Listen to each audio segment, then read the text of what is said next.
Yeah, no way. Hi, everybody. Welcome to the Cactus Lounge. I am Don. Wait a minute. We're going to just stop. Are we good, Phil? I'm good. That was a joke. I'm sorry. I'm good. I love the way it started. Okay, so I'm Donna. I traveled in 1976, and gosh, my name, I'm going to rename myself now. So we're really on the ball here. Um, you all know that already. And we're here in the Cactus Lounge, and I have two young men here today, young still to me, Caleb Reed and Phil Woods. And to be honest, I've been trying to get four of them together, but it was hard enough to get two of them who had the same schedule and could do this. So we're going to just go with this. So Phil, since you traveled much before Caleb did, why don't you introduce yourself and tell everybody um, when you first traveled, and then if you did staff or stayed on the road or what you did. Yeah. Hi, everybody. My name is Phil Woods. I traveled B08 was my student semester, and I was on the road for 2 years. So after my student semester, I did staff um, for 3 semesters. So I was on the road for 2 years, 4 semesters, doing various roles. And when you started in '08, they were already on the semester program as compared to a year, like when I traveled. Right. Yeah. Okay. So B08. So I traveled the second half of the year. Okay. And what were the jobs that you did?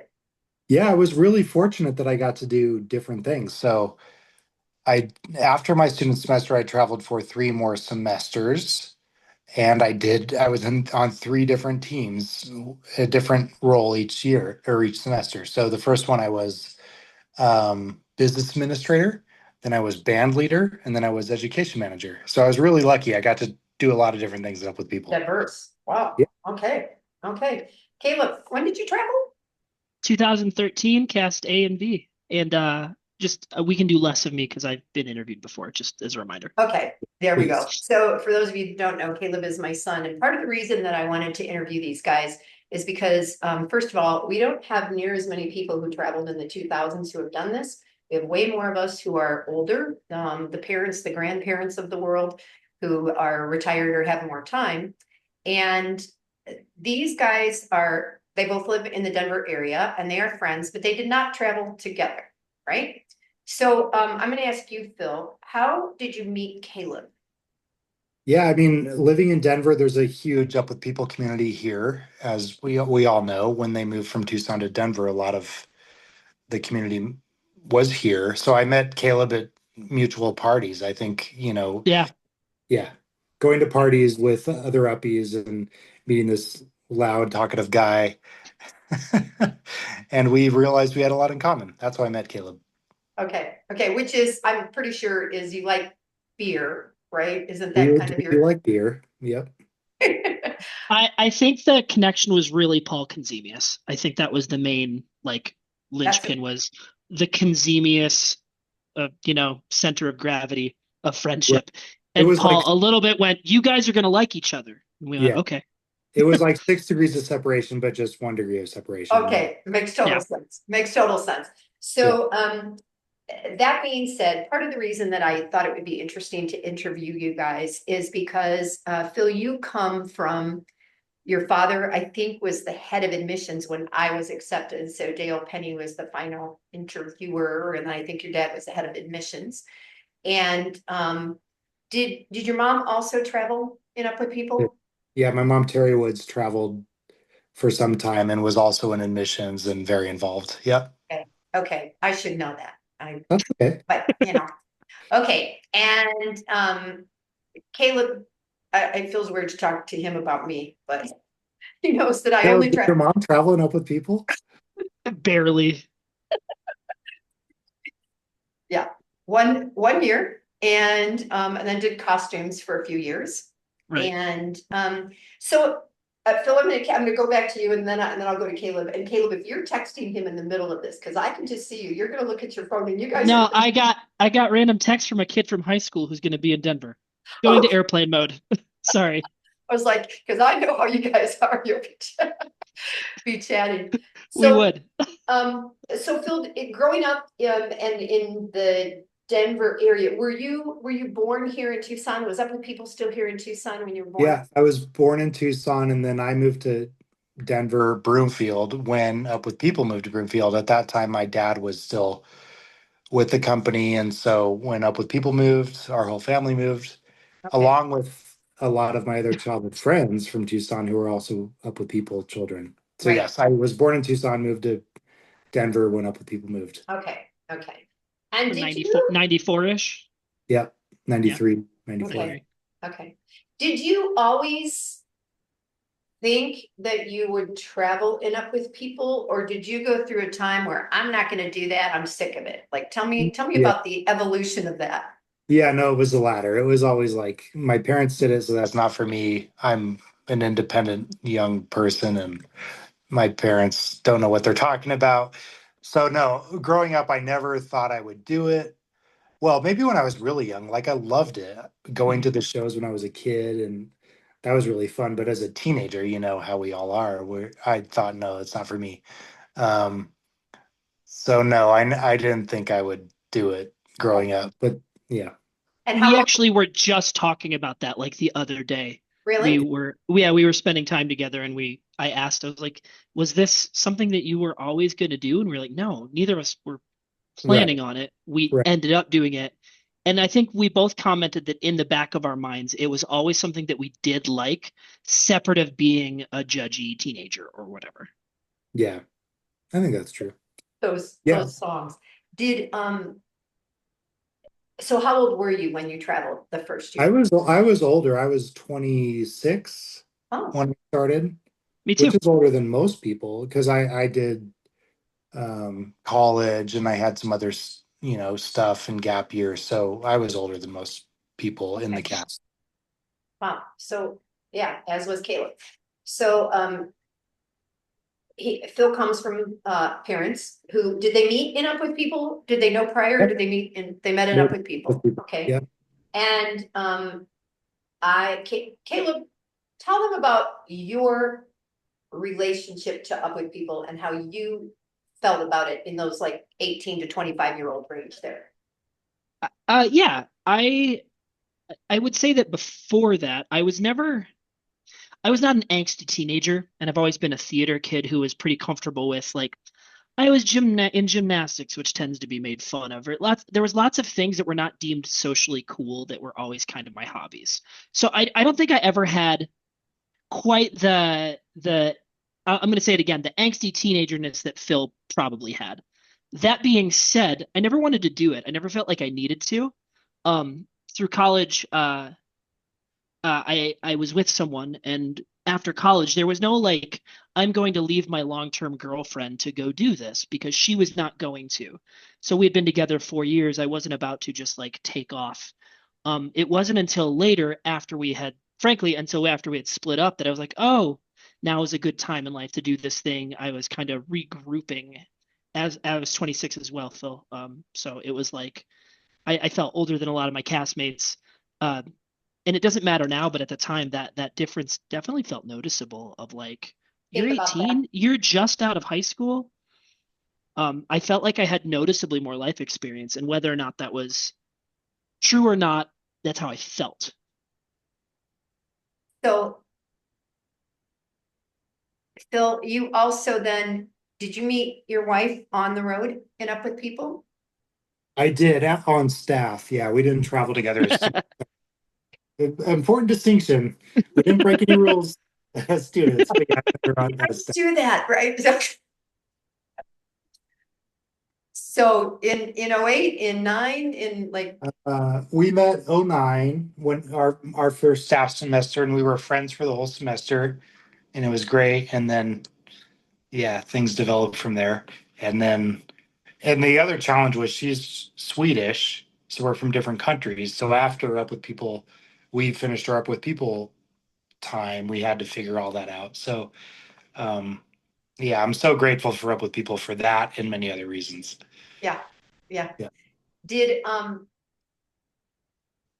at that time in '08 and '09, so were you Mexico City with like Paul Canzemius when like Leslie was, so you would have been there when I was there, because I was there in '09 as Yeah, one of many alumni. We went out to the pyramids and stuff yeah, like that. Huh, yeah. interesting.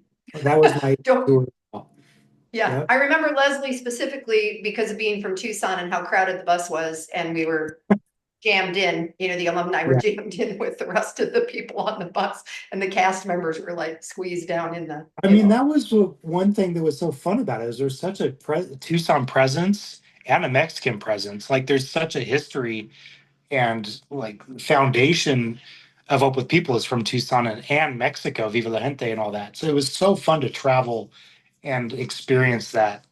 yeah, I don't know, foundation. It was fun. that's neat. I have to imagine Phil was not the energy that was going up to all the alumni though, and like hyper like, "Hey, are you Donna? Let's be friends." No, I was really Knowing you as an adult, you were probably more calm. yeah, that's true. Being in Mexico, Phil does not remember that I was in Mexico. That's what we'll say. Okay. So Caleb, you got married in 23 and your wife did not travel enough with people. So I know some stories about you guys all getting together and some of the verbiage that comes up. So tell people what it was like or is like still for Jessica after all these years.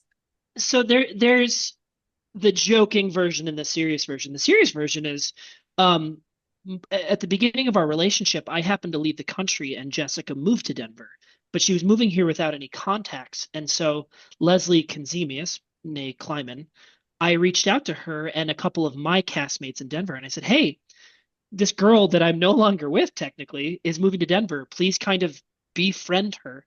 And so she ended up living with a fellow uppie named Abby Alt, and she lived in their house, and Leslie invited her to parties, and some of my castmates invited her to parties. So the Up With People community actually welcomed her in just as a social thing, separate of being related to it.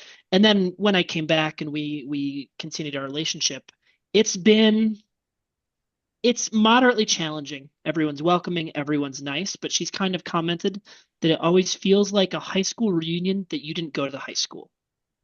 And the more time we've spent together and the more time that Phil and I spend time rock climbing because we didn't travel together, we're not reminiscing the same way. Our friendships are based in this world that's current as opposed to in the past.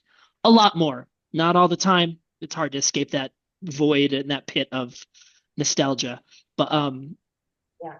I think having the relationships that she's now a part of currently makes a difference. The one-on-ones, the social time that is just specific to a couple people creating new memories has really made it easier long term.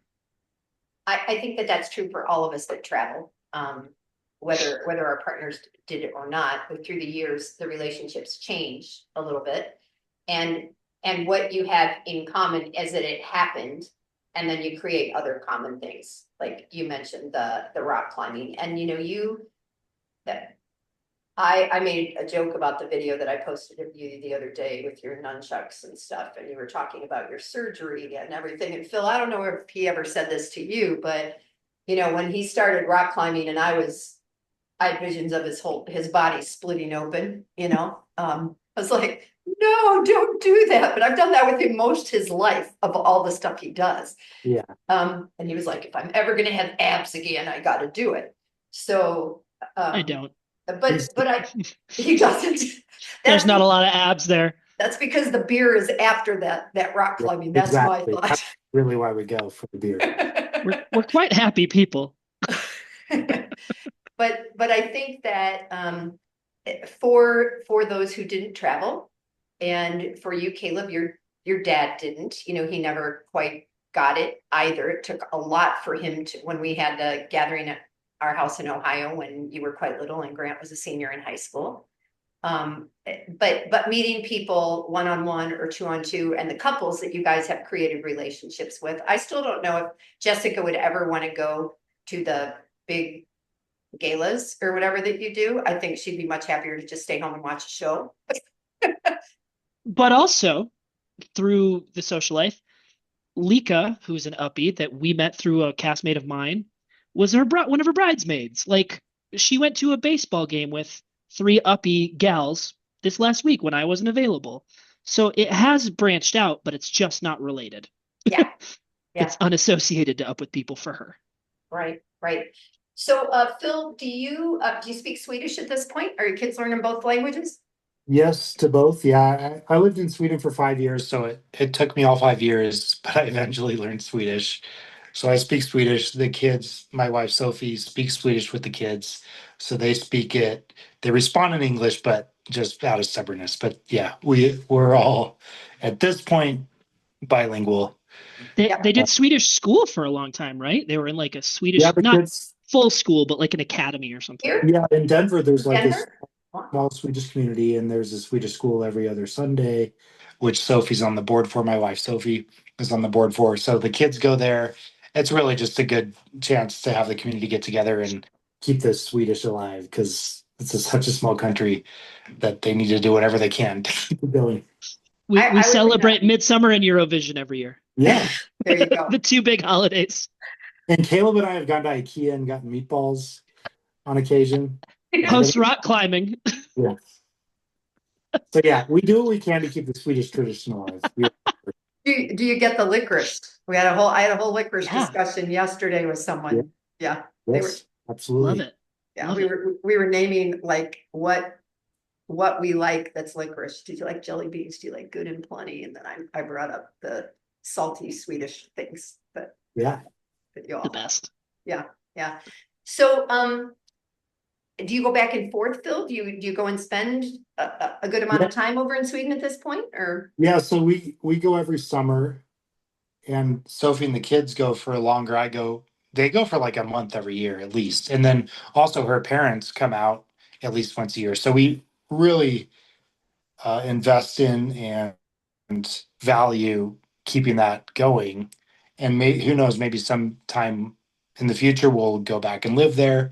So yeah, it's very important to us to keep the Swedish going for all of us. Mom is a fun anecdote. Sophie's from just Gothenburg. They lived in Gothenburg. Phil studied in Gothenburg. You have to believe. But if you don't know this, when I was in my second semester, Cast B that year, we did what we called a second semester retreat, I which was remember where that that group of 13 kids our two staff members went and did a weekend getaway for like almost like a decompression with just that group of kids, students, adults, whatever. The house we stayed at was his wife Sophie's family home. Yeah. And so I didn't know that at the We didn't even time. know each other at that point. Yeah. That's cool. So Yeah. I've spent time at like I'll call it a cabin. It's not a cabin. It was big enough for 13 people, but home. got to be bigger than where Andreas lives then, because that's like a little box. Yeah, well, yeah. My buddy Andreas in Norway, Phil, Right. his family, his aunt designs tiny homes. Oh yeah. Okay. So they were in her demo model, her first like tiny home, Yeah. Okay. his whole life. So a family of four in like our living room or whatever. All right, so Phil, I'm going to ask you something else that I guess you don't have to answer if you don't want to, but one of the things that I joked about, and because of Andreas, it made me think about this. When Caleb and Jessica had lived together for so many years before getting married, Andreas made some kind of a joke like, in Norway, you live together, you have 2 kids, 3 dogs, some skis, and whatever before you get married. It was super funny. And so did you and Sophie Yeah. get married right away? Did you get married in Sweden? Did you get married here? Or Oh, it's the same in Sweden. Like it's not. Yeah. No, we didn't get married right away. And Sophie's aunt and uncle actually had grown-up kids. They were not married. They had grown-up kids, lived together their whole life, right? and they got married, surprise wedding, like when they were in their 50s. So it is very different culturally from Scandinavia to here, that people don't get married in the same way. So yeah, no, we didn't get married right away. We lived together for several years in Sweden, and got married here.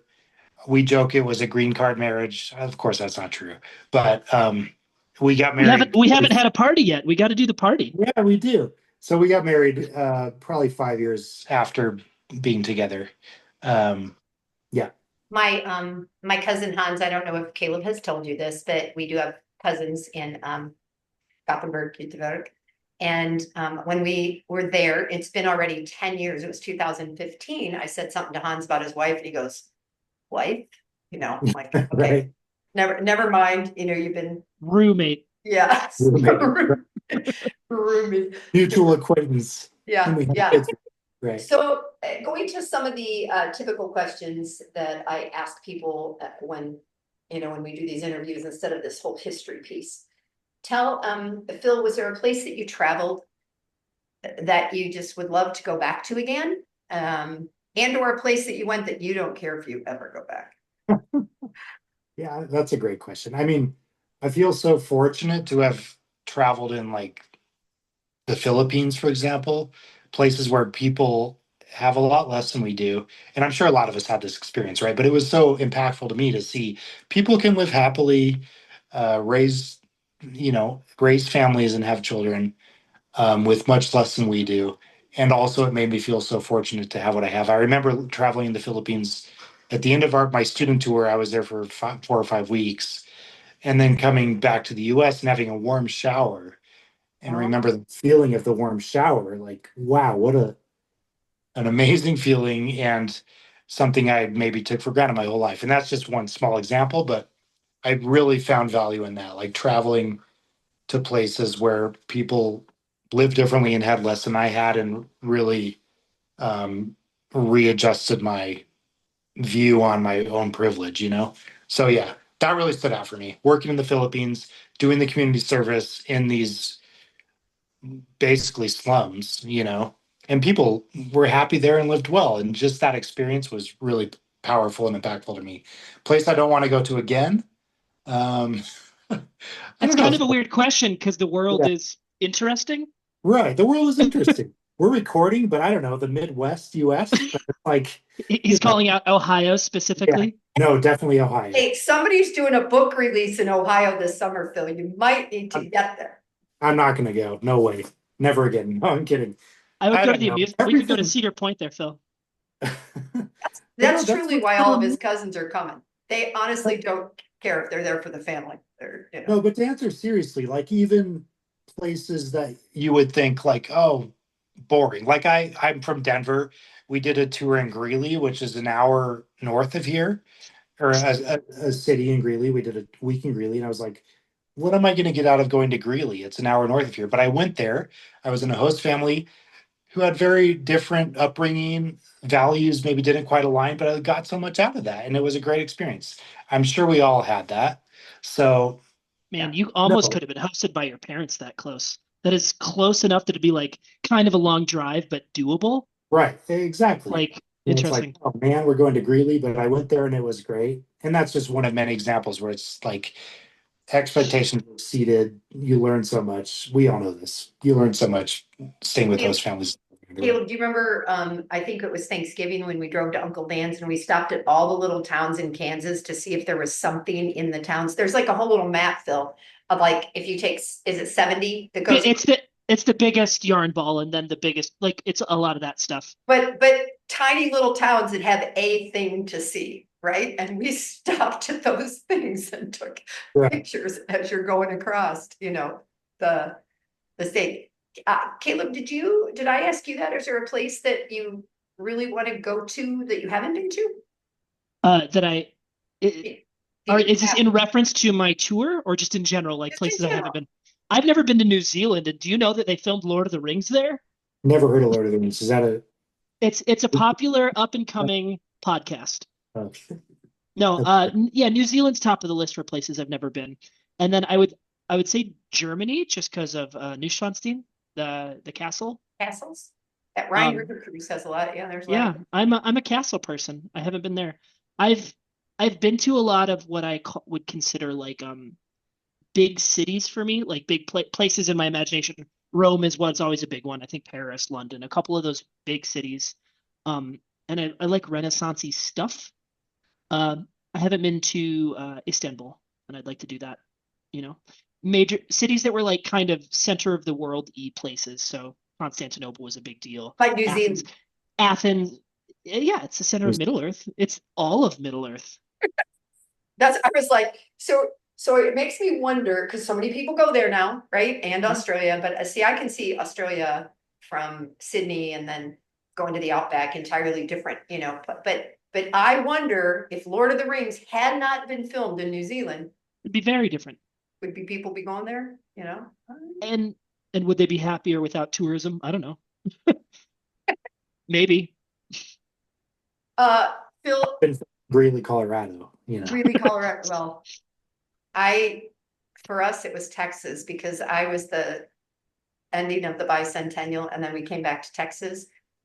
I didn't think we were ever gonna leave Texas. Like, how So many? you want to go back, you're done with Texas? Yeah, yeah, and then my little brother was Two of your like, brothers lived in yeah, Texas. and then my brother said, "Oh, I'm going to the VA hospital in Kerrville." I was there. I should look up the address. You can drive by and see if those people still live there, kind of thing. Um, Food. Phil, you can go back to Scandinavia if you want, because they eat a lot of fish there and certain things. But is there a food, someplace that you really, really learned to like that you never grew up with and you kind of were surprised? Well, I'm not a huge fan of Scandinavian food and Swedish food. It's a lot of white, like bland fish and potatoes, and I had to deal with it while I lived there for 5 years. So no, yeah, I don't want to eat Swedish food. To answer your question about earlier, what I do I not want You to go do to go to Mexico? IKEA. Yeah, well, meatballs are good. I Meatballs don't are know good. food. I love Mexican food. I grew up in Tucson, like a lot of us, like an hour away from the border. I grew up to it, and so then traveling in Mexico, I just love this Mexican food. Um, I don't know. I like trying new things everywhere we traveled. I like to at least try it. So nothing comes to mind that I don't want to try again, except for Swedish food. They don't know how to cook. Yeah. But I concur on What about Mexican food though. As a picky person, I yeah? don't love trying food everywhere. And Mexico just has They've I got said honestly, I was talking to Phil the other day. We were at a Mexican restaurant, and I commented that Mexico's great because a lot of their meals are deconstructed. So if you don't like something, you just don't have to put it on your plate. And for a picky person, that's awesome. And then all of the food I do like is wonderful. I mean, Italy is a beloved food culture as well. Like I was very happy in Italy. Um, yeah, Okay, you're both beer drinkers. Um, is there, Belgium. okay, Belgium, is it because of dark beers in Belgium? No, just oh, I should let you ask your question instead of talking over you. What's your Belgium. question? So is there a country, like I could easily say, oh, I've been in France, I like French wines. Well, actually, there was something in Spain I liked way better. yeah. So is there a beer or a style or a country that you liked best? Uh, their beers? Go, For, Caleb. for me, honestly, I think I like. I living in Colorado, we have a lot of craft breweries, so I like Colorado beers. But again, traveling, I just like to try different things and the local specialties. So yeah, Caleb, you mentioned Belgium. Yeah, I I'm trying Belgian beer. Wherever I go, like I went to Japan last year. I like their Japanese like rice beers and stuff. They're not that strong or flavorful or interesting, but just that the fact that that's what they drink is really fun. So I that's a lame answer to your question, I know, but It's okay. Yeah. so Belgium's great because of a couple breweries and stuff, but because they have a huge beer culture. But I'm a really big Hefeweizen drinker, and so Germany and the Weizens in general, the wits, very much hit a lot of what I like. So when I buy fancy beers at home, they tend to be German beers. It's Franziskaner and Weihenstephaner, and I'm probably saying those They all wrong, sound but like people's names. yeah, this is my friend Thomas Franziskaner. and they're here to pump you up, Hans and Franz. Hans and Franz. So Phil, at the summer after up with people, I worked at a dune ranch in Jackson Hole, Oh, and really? I had never had beer, and they drank beer. It's when everybody else in the '70s was smoking pot, cowboys were still drinking beer, right? And And you were sipping Diet Coke and water no, and they not that was not drinking or doing drugs? no, it's when I drank beer and I played a silly game, and I don't, I haven't had two beers in 45 years to 50 years. I just, You yeah. should. They're very good. Or you guys always, Adam's always in a bar trying, try this cider thing, you know, this. That's been a pretty cool advent in the US because cider has been frowned upon for years here. But like in the UK, that's not. A lot of other countries, cider is much more normalized. Yeah. So having cider become normalized has been very cool. Cider is delicious. Apple juice is delicious. Yeah. Apple juice is delicious. Yeah. Oh, it's even better. So yeah, So true. before Yeah. we get off here, Phil, you have brothers, sisters? I can't remember. I'm an only child. You're an only child, because so Yeah. I don't have to ask you if your siblings traveled. Okay, we'll skip that. We already know that Caleb's did not. Adam, Can I tangent off that? I don't yeah, have brothers and sisters, but I grew up like I was born 3 months away from apart from Dave Penny. You know that maybe many of you know the Penny name. yeah, Uh, Dale and Mindy Penny were his parents. So I grew up from a very young age with the Pennies, the Shelstas, the Thompsons, the Earlys, like all these up with people families, right? And so I yeah, didn't have brothers or sisters, but I was very close friends with these kids. And then we all lived at Broomfield together. And then yeah. up with people moved. And so it really was impactful to me as a young age. And probably the reason I traveled. I know the reason I traveled is because Because Dave Dave Penny did it. did it. Really? Yeah. So, God willing, we'll see, and the creek don't rise, which is a great saying. Um, Dave and Paul Paul will Demius. follow Yeah. up with this in another week. Yeah. I'll be able to get the two of them on here. Uh, I want to go and then back. I know that their siblings did travel, right? Right. Yeah. So Yeah. I want to that's go. I want to go back to Phil's comment though. So okay. Phil, did all of your social group, that whole list of families, did it seem like all of your friends were always planning on traveling and you were the odd man out as like a youth? I mean, I don't know. I don't think so because all of us, our parents were so ingrained in up with people, the Lanes and the Pennies and Earlys and Thompsons were in it for many years. So we were just like we were hanging out together because of that, but we didn't. You weren't talking about it, maybe. I mean, But we're Tim talking and Charlotte's kids did not. I remember being right. there with Ken, and Ken was like, "I'm not doing that. I feel like I already did it. I already lived it. Exactly. Yeah. I And so don't." honestly, I have Dave Penny to I credit to him that he traveled and I was like, well, if Dave can do it, because I always thought Dave was so cool and like the type of guy that would not travel enough with people. So if Dave could do it, I'll do it. And thanks to Dave, that was a good decision. That's fun. Dale and Mindy are in Tucson now, so Oh, there, yeah, yeah, I think they still are going back and forth, but I right. got a new place here recently. So, all right. We've only got a couple minutes, and I do want to end it, but I know that Up With People doesn't exist the way it did. We don't know if there will ever be another incarnation of it. Do either of you have a comment about that? And if you think that something is possible, or do you think it kind of ran its course? I'll go first, Caleb. Go. Yeah, Yeah, you yeah, each got like a minute and a half. Go. yeah, go. I think both of those options are true. I think Up With People as it was has run its course. I don't think there's the market for it 100% casts on the road. It's just my opinion. However, I think there's certainly the mission and vision of Up With People is more relevant than ever. Just this last weekend, there was a big event in Denver. There was so Friday night I played bass with this big vocal voices rock event, and they brought in Up With People alumni and non-uppies into a room. There were like 200 of us, and it was fantastic. And the idea was just, bringing people together, celebrating community togetherness, and um, and that was so important given the current political climate. Right. So, We need given that. all that, I think it's more than ever it's important. At the same time, I personally saw for a long time that the business model of Up With People as it was probably not sustainable.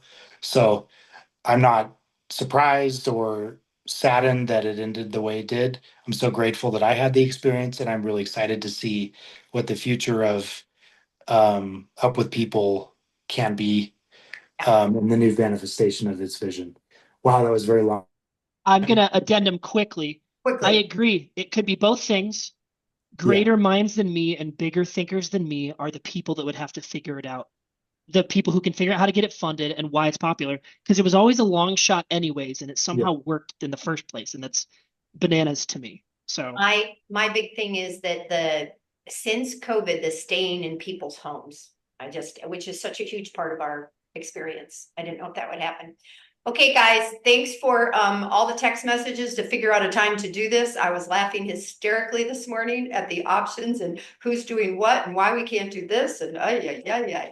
So I appreciate it. Phil, thank you. I know that you may have been talked into this, goaded. No, I'm happy to do it. Thank you, Donna. I we're appreciate good it. friends. I know. And Yeah. you both behaved pretty well. So there you go. Yeah. All We right. Thanks, we try guys. really hard to behave well. I'm gonna stop the recording.